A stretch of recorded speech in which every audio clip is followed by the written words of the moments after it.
Bienvenidos a Desde mi caja de Pandora. Dicen que todos guardamos momentos, pensamientos e historias. Hoy abro mi caja y comparto todo, sin filtros ni guión. Solo la vida tal y como es. Abre tu mente y acompáñame a descubrir qué hay dentro.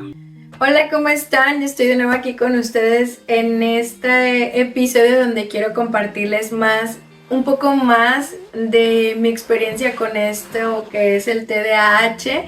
Y pues se me ha quedado pendiente contarles un poquito acerca de cómo fue que yo me di cuenta que tenía TDAH. Pues para empezar, siempre he sabido y siempre he sentido como que algo es diferente, y los que tienen TDAH no me dejarán mentir, pero en mi situación lo que me hizo como que darme cuenta, así que mi mente se abriera acerca del tema y entender como muchas cosas que me pasaban, pues fue por mi hijo.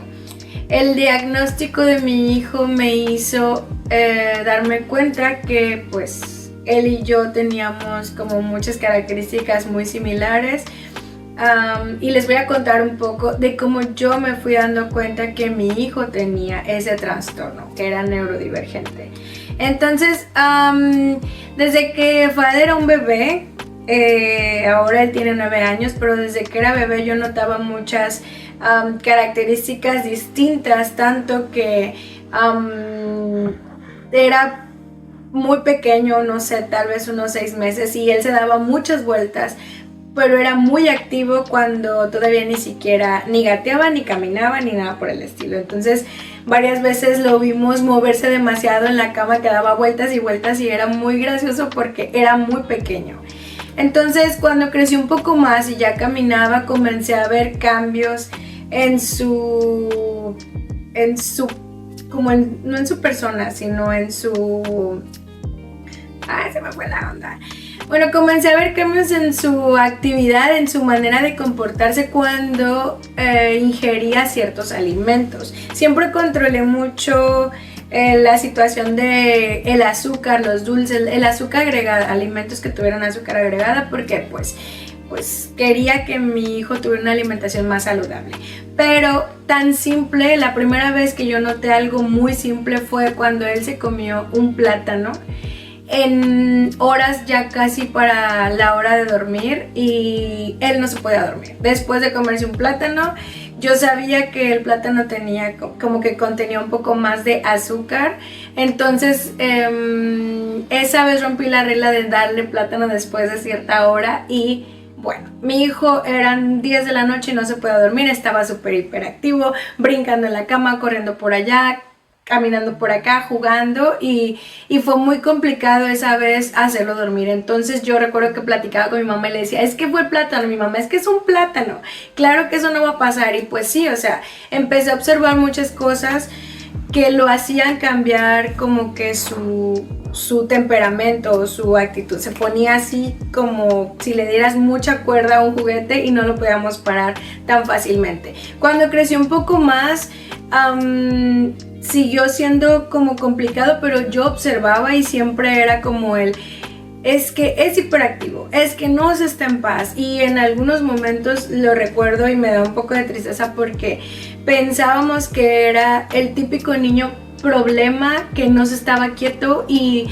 en algún momento como papás o como mamá nos daba como un poco de pena el ir a lugares porque él no podía estarse quieto, y bueno, temíamos ser criticados, igual caíamos en ponerle adjetivos que no estaban bien. Ahora lo entiendo, pero pues culturalmente así crecimos con esos adjetivos cuando somos hiperactivos, cuando no nos estamos quietos.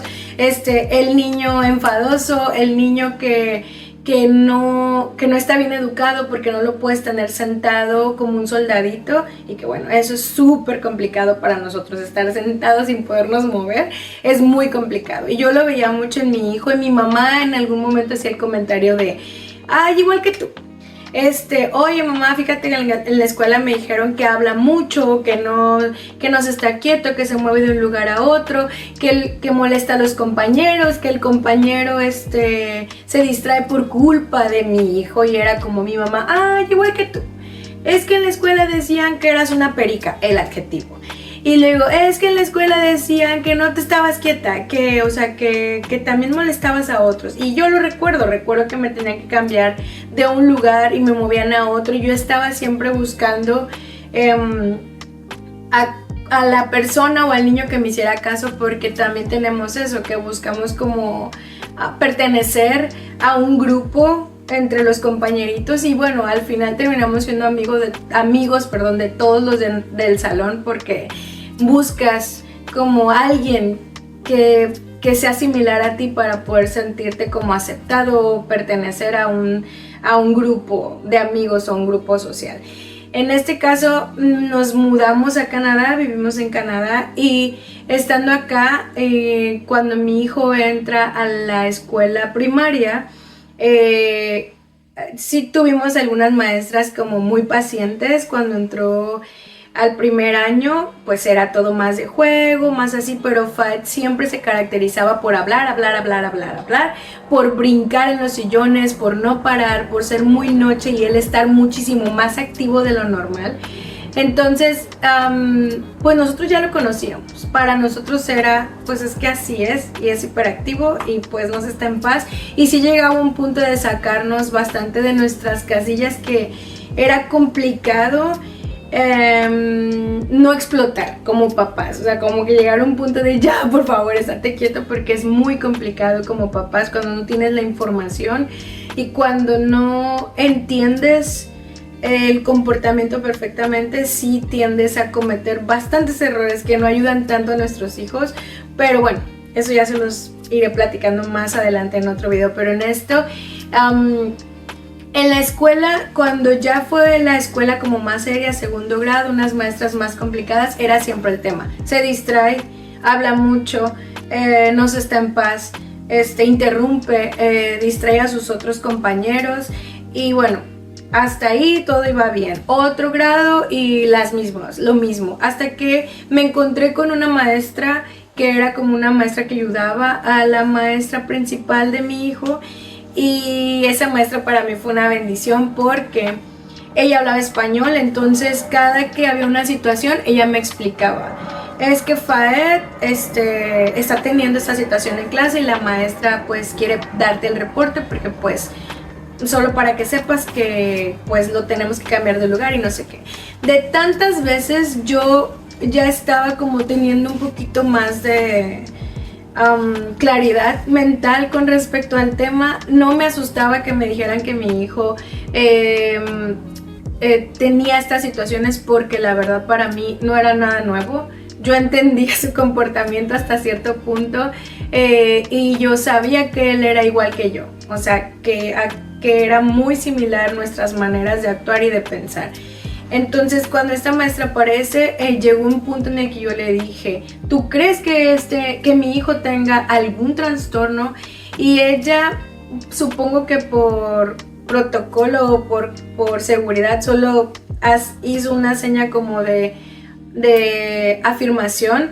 Y le dije: es que a mí no me asusta, o sea, no me asusta saber que tú me digas que piensas que mi hijo tiene algo, un trastorno. Entonces ella me ayudó bastante, porque me dijo sí. Entonces yo dije: ¿qué necesito hacer? ¿Qué debo hacer? Porque no quiero que él se siga sintiendo principalmente como un problema, y tampoco quiero que sea un problema para las maestras, porque pues ni los papás, o sea, yo y mi esposo, ni los maestros están entendiéndolo. Y entonces ahí puede llegar a una situación donde el niño puede tener otro tipo de situaciones, como sentirse rechazado, como deprimirse, como sentir más todavía que no encaja en los estándares que tienen las escuelas o los salones, o no encaja con el niño normal, un niño neurotípico.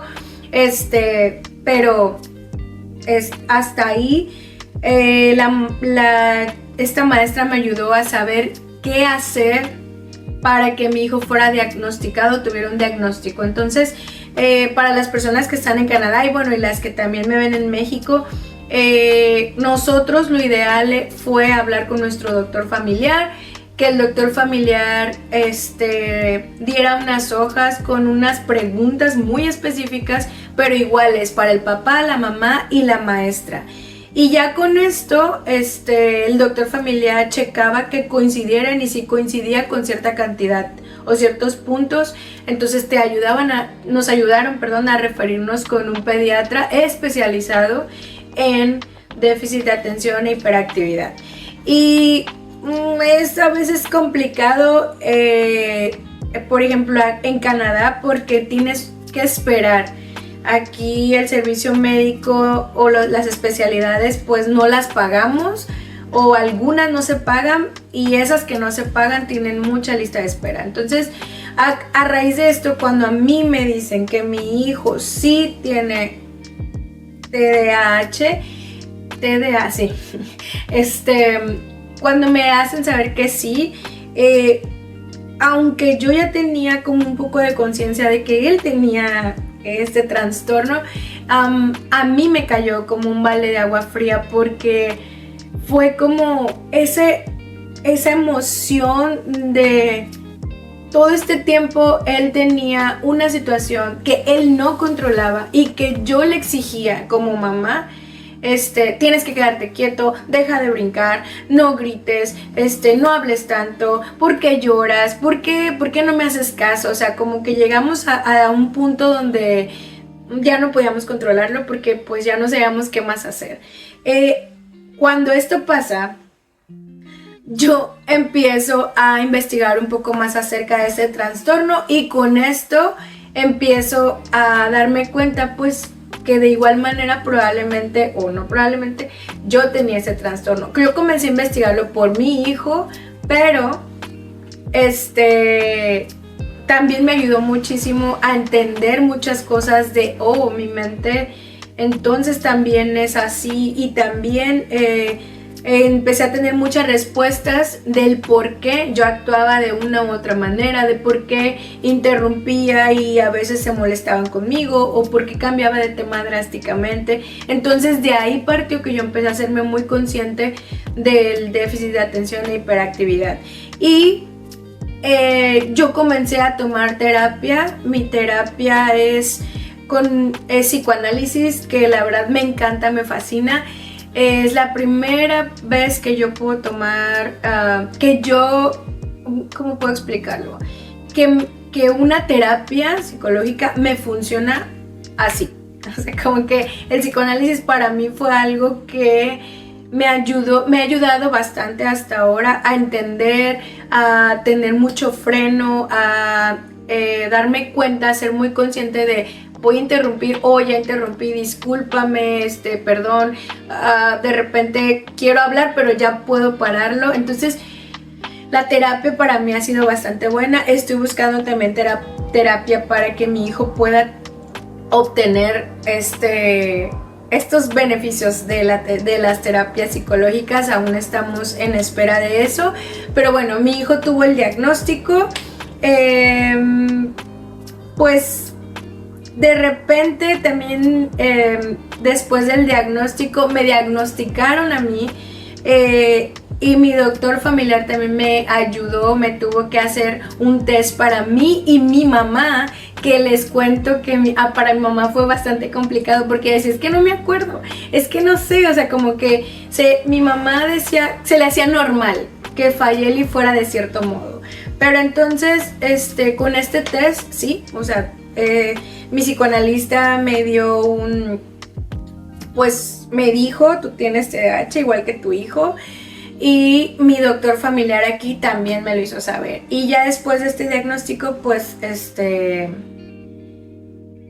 me sentí un poco más confiada, más tranquila, me empecé a aceptar muchas cosas de mí misma, y empecé a tener esa necesidad de compartir mi experiencia con ustedes. Por eso les decía que hablar de este tema es como importante para mí ahora en este momento, porque está muy presente y es algo que me gusta, que estoy muy feliz de podérselos compartir. Espero que estos videos y este video les sirva a muchas mamás y a muchos papás para entender, y si tienen algún caso similar con su hijo o alguna situación, busquen a los maestros, pregúntenles a su doctor familiar, y si tienen la oportunidad, pues investiguen un poquito del tema para que puedan ayudar a su hijo. Y también recomendadísima la terapia psicológica. Pues esto es todo por ahora. Después les iré contando cómo nos sentimos como papás también, como en la parte del papá, no solo de la mamá, y también un poco de la medicación de mi hijo, porque a raíz de esto nos hicieron saber que mi hijo tenía déficit de atención y hiperactividad medio avanzado, y entonces el pediatra nos dijo que la medicación era necesaria en este momento para que él pudiera desarrollarse en la escuela y demás. Pero eso ya será otro video para no hacérselos tan largos, y les voy a ir contando un poco más a detalle acerca de este proceso con la medicación, cómo mi hijo se sintió y demás. Si tienen preguntas, algún comentario, por favor déjenmelo por aquí, yo les estaré contestando. Igual denle like, suscríbanse, y gracias por seguir este canal. Igual síganos en todas las redes sociales. Estamos en YouTube también como Fayeli Vargas, en Fayeli Vargas Shorts, perdón, y también en TikTok igual como Fayeli Vargas. Búsquenme y busquen estos videos que les van a parecer bastante interesantes, eso espero. Gracias por suscribirse y por darle like.